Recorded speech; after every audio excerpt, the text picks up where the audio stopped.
श्री स्वामी समर्थ अवधूत चिंतन श्री गुरुदेव दत्त. तुम्हा सगळ्यांचं आपल्या चॅनलमध्ये स्वागत करते. तर बघा, आजचा विषय म्हणजेच काय तर अधिक महिना जो आहे तो आपला येणार आहे. पुरुषोत्तम मास येणार आहे आणि त्याला धोंड्याचा महिनासुद्धा आपण म्हणत असतो.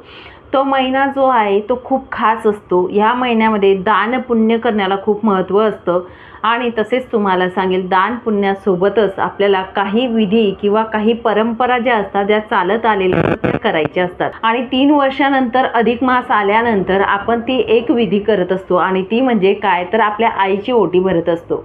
आता आईचं उपकार जे असतात ते आपण कधीही न फेडणारे आहेत किंवा त्यांना आपण समर्पित असं काही दिलं तरीसुद्धा आपण त्याचे उपकार फेडू शकत नाही. पण त्यांची ओटी जी असते ती अधिक मासमध्ये भरली जाते. आता आईची ओटी भरत असताना तिची ओटी कशी भरावी, कोणते साहित्य घ्यावे, आई जर विधवा असेल तर ओटी कशा पद्धतीने भरावी, किंवा मुलगी विधवा असेल, आई सौभाग्यवती असेल तर मग ओटी भरावी का, सासूबाईंची आपण ओटी भरावी का, तसेच तुम्हाला सांगेल आई आणि मुलगी दोघी विधवा असतील तर काय करावे या पद्धतीने, किंवा तुम्हाला सांगेल आई जर वारलेली असेल तर काय करावं. हे बरेचसे प्रश्न जे आहेत त्या प्रश्नांची उत्तरं तुम्हाला आजच्या व्हिडिओमध्ये मिळून जातील.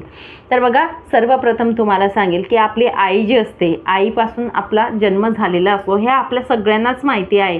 ती जीवावर म्हणजे एका जीवापासून दुसऱ्या जीवाला जन्म देते असं जुने लोक म्हणायचे.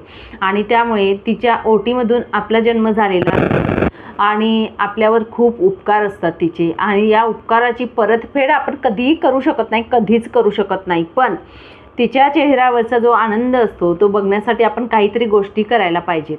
आणि त्यासाठी का असेत ना, किंवा आपण ओटी जी असतो कधीच आपण भरत नाही. कुठे ऐकलं आहे का तुम्ही की आईची ओटी भरते मुलगी? नाही ना, कधीच कुठेच ऐकलेलं नाही की मुलीने आईची ओटी भरली. पण अधिक मास असा महिना असतो की त्या अधिक मासच्या महिन्यामध्ये आपण आईची ओटी भरू शकतो. आता आईची ओटी आपण कशा पद्धतीने भरावी ते आपण जाणून घेऊ. तर सर्वप्रथम तुम्हाला सांगेल, तर आईची ओटी भरत असताना तुम्हाला सांगेल, आईच्या ओटीमध्ये जे काही आपण देवी भगवतीची ओटी भरत असतो, म्हणजेच काय कुलस्वामिनीची ज्या पद्धतीने ओटी आपण भरत असतो त्या पद्धतीने आईची ओटीसुद्धा आपल्याला त्या म्हणजे तो मान देऊन आपल्याला आईची ओटी भरायची आहे. आता बऱ्याच महिलांना समजा आई असेल आणि आई विधवा असेल तर काय करावं. तर बघा, महिलांना तुम्हाला सांगेल, तुमची आई जर विधवा असेल तर तुम्ही काहीतरी असं गिफ्ट द्या, तिला आवडेल ते द्या. तिला जी वस्तू आवडेल ना ती वस्तू तुम्ही घेऊन द्या तरीसुद्धा चालेल. तिला आवडणारा जरीचा ब्लाऊज पीस असेल, कॉटनचा ब्लाऊज पीस असेल, कॉटनची साडी असेल, जे तिला आवडत असेल ती वस्तू तुम्ही तिला घेऊन द्या. चांदीची वस्तू, सोन्याची वस्तू, जी तुमची परिस्थितीनुसार सांगेल मी, या पद्धतीने तिला गिफ्ट म्हणून काहीतरी तुम्ही देऊ शकतात. ओटी तुम्ही भरू शकत नाही पण या वस्तू तुम्ही देऊ शकतात.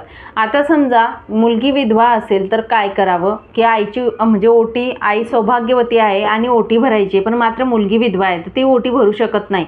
तर तुम्ही ओटीचं सामान जे असतं ते सगळं घ्या आणि ओटीचं सामान घेऊन आपल्याकडे बघा कुणीतरी असेल, आपली बहीण असते किंवा आपली जे जवळपास नातेवाईक असेल, दिराणी असेल, जाऊबाई असेल, जेठाणी असेल मोठी, त्यांच्याकडून तुम्ही ओटी त्यांची भरून घ्या. तुम्ही फक्त हाताचा स्पर्श करा आणि ते जे ओटीचं सामान आहे ते दुसऱ्याकडून आपली आईची ओटी भरू शकतात. तसेच तुम्हाला सांगेल, जर मुलगी ही विधवा असेल आणि आई पण विधवा असेल तर बघा, तुम्ही आपल्या आईला गिफ्ट स्वरूपात काहीही वस्तू देऊ शकतात. दुसरं काहीही द्या तरीसुद्धा चालेल. या पद्धतीने करा. नाही जरी दुसऱ्याकडून दिलं तर तुम्ही स्वतः ते गिफ्ट स्वरूपात द्या.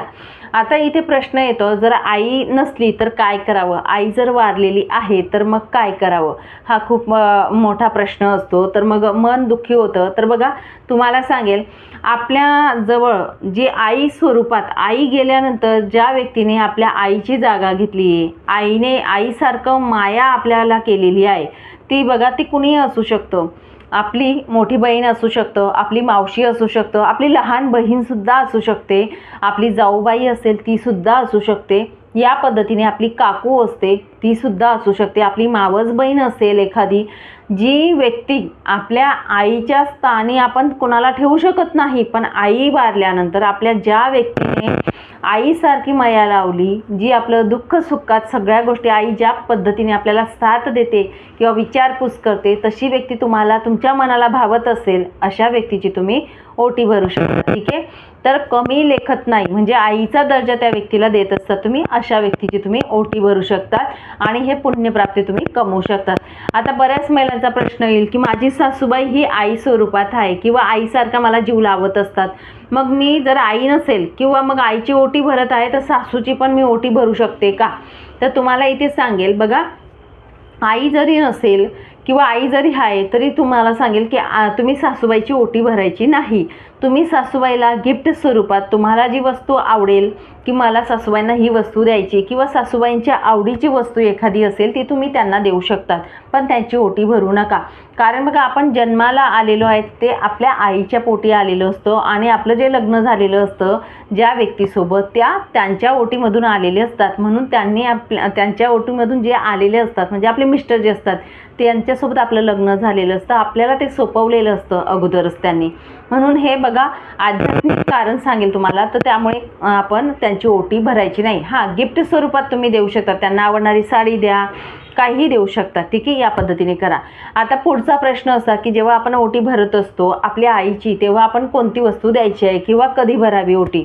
तर तुम्हाला सांगेल, अधिक महिना जो आहे तो सुरुवात होणार आहे आपली 17 मे पासून तर 15 जूनपर्यंत या कालावधीमध्ये. तर या कालावधीमध्ये तुम्हाला शक्य होईल त्या दिवशी तुम्ही ओटी भरू शकतात, अगदी कोणत्याही दिवशी. मंगळवार शुक्रवार साध्य झाला तर अतिउत्तम, पण नाही साध्य झाला तर या महिन्याभरामध्ये तुम्हाला जमेल त्या दिवशी तुम्ही ओटी भरू शकतात. आणि तुम्हाला सांगेल की ओटी भरत असताना त्यामध्ये कुठल्या वस्तू असाव्यात. तर बघा, तुम्हाला सांगेल, ओटी भरत असताना तिला जशी साडी आवडते त्या पद्धतीने आपण साडी, एक खण घ्यायचा आहे, एक श्रीफळ तिथे ठेवायचं आहे, नंतर तांदूळ असतात ना आपले, तांदूळसुद्धा आपण ओटीमध्ये ठेवायचे आहेत.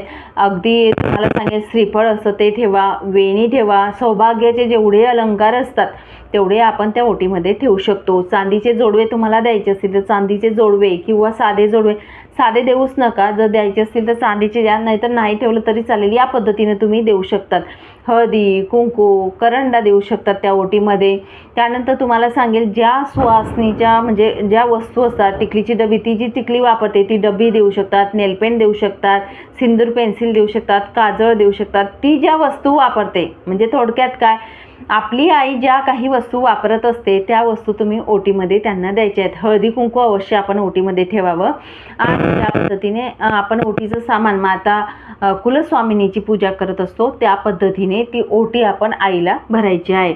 ही ओटी भरत असताना तुम्हाला सांगितलं तर तांदूळचे दाणे नक्कीच आपल्याला ठेवायचे आहेत. तांदूळ नाही तर गहू पण ठेवले तरी चालतात, पण आजकाल तांदूळच देत असतात म्हणून तांदूळ द्या. फक्त त्यामध्ये अजून तुम्हाला सांगेल, दक्षिणा ठेवायला विसरू नका. एक सुपारी अवश्य आपल्याला ओटीमध्ये ठेवायची आहे आणि दक्षिणा जी असते यथाशक्ती ठेवा, तुम्हाला पटेल तेवढी. 1 रुपया, 11 रुपया, 21 रुपया, या पद्धतीने तुम्ही ओटीमध्ये ठेवू शकतात. तुम्हाला साडी घेणं शक्य नाही झालं तर साडीच्या बदल्यात तुम्ही पैसेसुद्धा त्या ओटीमध्ये ठेवू शकतात.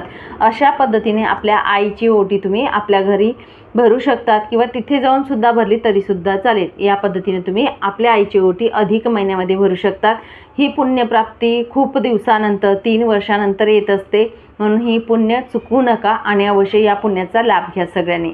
चला मग इथेच थांबते, नंतर अजून भेटेल अशाच व्हिडिओसोबत. श्री स्वामी समर्थ अवधूत चिंतन, श्री गुरुदेव दत्त.